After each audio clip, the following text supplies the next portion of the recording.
കഴിഞ്ഞ ക്ലാസ്സിൽ റിസ്ക്കും റിട്ടേണും എങ്ങനെയാണ് ചെയ്യുക എന്നുള്ളതിൻ്റെ ഇല്ലുസ്ട്രേഷൻസ് ആണ് നമ്മൾ കണ്ടിരുന്നത്. ഇനി പഠിക്കാൻ പോകുന്നത് measurement of systematic risk. Systematic risk of a security is measured by statistical measure called beta. Beta is a measure of volatility, systematic risk of a security or a portfolio in comparison to the market as a whole. മാർക്കറ്റിൽ നമ്മൾ market rate അല്ലെങ്കിൽ മാർക്കറ്റിൻ്റെ comparison വെച്ച് നോക്കുമ്പോൾ നമ്മളുടെ risk എത്രയായിരിക്കും എന്ന് കണക്കാക്കുന്നതിനെയാണ് നമ്മളിപ്പോൾ ബീറ്റ എന്ന് പറയുന്നത്. ബീറ്റ നമ്മൾ സിസ്റ്റമാറ്റിക് റിസ്ക് ആണ് നമ്മൾ മെയിനായിട്ട് ബീറ്റയിൽ കണ്ടുപിടിക്കുന്നത്. Beta is also use to compare a stocks market risk to that of other stocks. മറ്റുള്ള സ്റ്റോക്കിൽ നിന്ന് നമ്മുടെ സ്റ്റോക്കിന് എത്ര റിസ്ക് ഉണ്ട് എന്ന് കണ്ടുപിടിക്കാനും ബീറ്റയിൽ കൂടെ നമുക്ക് സാധിക്കും. Beta represents a Greek letter B. Beta is used in capitalism pricing model. CAPMലാണ് നമ്മൾ ബീറ്റ യൂസ് ചെയ്യുന്നത്. Beta indicate the sensitivity of the return on shares with the return on market. മാർക്കറ്റിൽ നിന്നും നമ്മുടെ ഷെയറിലും എത്ര വ്യത്യാസം ഉണ്ട് അല്ലെങ്കിൽ എത്ര റിസ്ക് നമ്മളുടെ ഷെയറിന് മാർക്കറ്റിൽ നിന്നും വരാം എന്നുള്ള സാധ്യതയാണ് നമ്മൾ ബീറ്റ കണക്കാക്കുന്നത്. Beta value 1 is a benchmark. അതായത് ബീറ്റ 1 ആണ് ഏറ്റവും നല്ല ആവറേജ് ആയിട്ടുള്ള ബീറ്റ എന്ന് പറയുന്നത്. ബീറ്റ 1നേക്കാൾ കൂടുതലായിട്ടുണ്ടെങ്കിൽ അഗ്രസീവ് സെക്യൂരിറ്റീസ് ആണെന്നാണ് പറയുക. A beta greater than 1 indicate securities price will be more volatile than the other market. Beta less than 1 ആണെന്നുണ്ടെങ്കിൽ ഡിഫക്റ്റീവ് സെക്യൂരിറ്റി അല്ലെങ്കിൽ ഡിഫെൻസീവ് സെക്യൂരിറ്റീസ് എന്നും, ബീറ്റ ഇസ് ഈക്വൽ ടു 1 ആണെന്നുണ്ടെങ്കിൽ ന്യൂട്രൽ സെക്യൂരിറ്റീസ് എന്നും നമ്മൾ വിളിക്കും. Measurement of beta. Systematic risk നമ്മൾ measure ചെയ്യാനാണ് നമ്മൾ ബീറ്റ യൂസ് ചെയ്യുന്നത്. ബീറ്റ മെഷർ ചെയ്യാൻ വേണ്ടി നമ്മൾ 2 സ്റ്റാറ്റിസ്റ്റിക്കൽ മെത്തേഡാണ് യൂസ് ചെയ്യുന്നത്. ഒന്നാമത്തെ കോറിലേഷൻ മെത്തേഡ്, രണ്ടാമത്തെ റിഗ്രഷൻ മെത്തേഡ്. നമുക്ക് 2 മെത്തേഡിനെ കുറിച്ചും അറിയാം.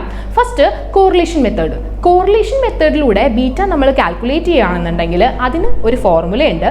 Beta is equal to RIM sigma I sigma M divided by sigma M square, where B എന്ന് റെപ്രസെൻറ്റ് ചെയ്യുന്നത് ബീറ്റേനെയാണ്. RIM എന്ന് പറഞ്ഞാൽ കോറിലേഷൻ കോഎഫിഷ്യൻ്റ് ആണ്. സിഗ്മ I എന്ന് പറഞ്ഞാൽ standard deviation of return of stock ആണ്. Sigma M standard deviation of return of market index ആണ്. സിഗ്മ M സ്ക്വയർ എന്ന് പറഞ്ഞാൽ variance of return on market. നമുക്കിനി ഇല്ലുസ്ട്രേഷൻ 8ലേക്ക് പോകാം. Mister A considering investing in Y Limited, the correlation coefficient between the company's return and the return on market is 0.935. The standard deviation of return on the stock is 14.96. The standard deviation of return on the market is 10.11. Calculate the beta value. Solution നോക്കുകയാണെന്നുണ്ടെങ്കിൽ beta is equal to 0.935 into 14.96 into 10.11 divided by 102.21. അതായത് നമ്മൾ sigma beta കാണുകയാണെന്നുണ്ടെങ്കിൽ RIM sigma I sigma M divided by sigma M square. ആ ഒരു ഇക്വേഷനിലൂടെ നമ്മൾ നോക്കുകയാണെന്നുണ്ടെങ്കിൽ അതിൻ്റെ answer കിട്ടാവുന്നത് 141.41 divided by 102.21 ആണ്. That is equal to 1.384. Next പറയാവുന്നത് there is a relationship between securities expected return and its beta. അതായത് expected return എന്ന് പറയുന്നത് risk free rate plus beta into market return minus risk free rate. അതായത് RF plus beta into RM minus RF. Risk free rate plus beta into market risk premium. അതായത് RM minus RFനെ നമുക്ക് market risk premium എന്നുകൂടി വിളിക്കാം. Higher stocks beta greater the return expected by the investor. Beta എത്രത്തോളം കൂടുന്നു അത്രത്തോളം return നമ്മുടെ സ്റ്റോക്കിന് വരും. നെക്സ്റ്റ് ആണ് illustration 9. Assume the risk-free rate equal to 5.5% and the expected market return equals 12%. If the beta is 2.0, risk premium is equal to solution. Risk premium കണ്ടുപിടിക്കാൻ beta into RM minus RF. അതായത് 2.0 into 12 minus 5.5. That is equal to 2.0 into 6.5. That is 13%. The investor would want an extra 13%. അതായത് risk premium 13% കൂടി increase ചെയ്താൽ നമ്മളുടെ risk free return 5.5 ആവും. So the expected return will be 5.5 plus 13%, that is equal to 18.5. Illustration 11 ആണ് ഇനി പറയാൻ പോകുന്നത്. A company has the possible outcome of cash flows given below. Probabilities തന്നിട്ടുണ്ട് 40, 30 ആൻഡ് 30.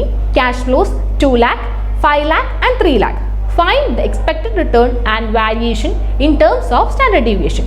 സൊല്യൂഷനിൽ നമ്മൾ എക്സ്പെക്റ്റഡ് റിട്ടേൺ കണ്ടുപിടിക്കാനുള്ള formula probability into cash flows ആണ്. 0.40 into 2 lakh plus 0.30 into 5 lakh plus 0.30 into 3 lakh. That is equal to 80,000 plus 1,50,000 plus 90,000. That is equal to 3,20,000.